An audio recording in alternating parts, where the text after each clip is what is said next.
बिहार विधानसभा चुनाव 2025 से पहले जन स्वराज के संस्थापक प्रशांत किशोर ने लगातार अपने संगठन को मजबूत बनाने की कोशिशें की हुई हैं।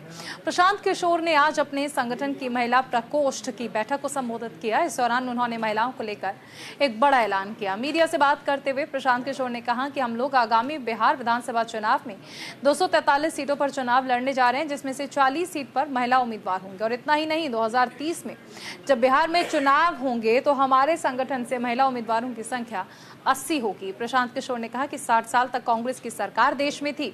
इस दौरान जाति जनगणना करवाकर देश की गरीबी को उन्होंने दूर क्यों नहीं करवाया। इसमें जन स्वराज 243 सीट लड़ रहा है, उसमें कम से कम 40 महिला उम्मीदवार जन स्वराज की ओर से खड़ी की जाएंगी।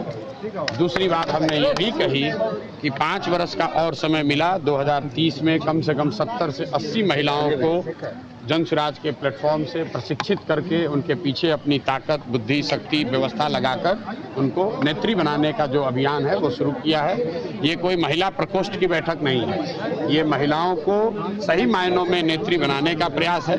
जो मैंने और 4 बातें कही वो भी आपने सुनी कि जब तक महिलाओं को आर्थिक आज़ादी नहीं मिलेगी तब तक उनकी भागीदारी समाज में समानता के आधार पर नहीं हो सकती है।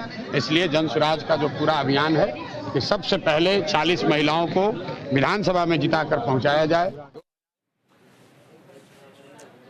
एक और बड़ी खबर, आज बीजेपी केंद्रीय चुनाव समिति की बैठक बीजेपी मुख्यालय में ये बैठक बुलाई गई है। जम्मू कश्मीर चुनाव के लिए प्रत्याशियों के नाम पर इसमें चर्चा की जाएगी। पीएम मोदी करीब 7:30 बजे बीजेपी मुख्यालय पहुंचेंगे। आज हरियाणा पर चर्चा नहीं की जाएगी, ऐसा सोर्स बता रहे हैं। तो देखिए, बीजेपी मुख्यालय में आज एक अहम बैठक है जिसमें जम्मू कश्मीर विधानसभा चुनाव के लिए चर्चा की जानी है। प्रत्याशियों पर भी इसमें चर्चा की जाएगी, लेकिन हरियाणा के बारे में यहाँ पर कोई चर्चा नहीं की जाएगी, ऐसा सोर्सेस कहते हैं। जम्मू कश्मीर चुनाव के लिए प्रत्याशी कौन होंगे? 90 सीट है जम्मू कश्मीर में और ऐसे में 370 हटने के बाद पहली बार चुनाव हो रहा है। कई मायने में खास है। बीजेपी का धारा 370 हटाने का फैसला कितना सही रहा और जनता ने इस फैसले को कितना स्वीकार किया, इन चुनावों में ये साफ हो जाएगा। हालांकि लोकसभा चुनाव में जम्मू कश्मीर की जनता ने बढ़ चढ़कर भाग लिया। अब ऐसे में विधानसभा चुनाव के नतीजे बताएंगे कि जनता ने बीजेपी के फैसलों को, केंद्र सरकार के फैसलों को कितना स्वीकार किया।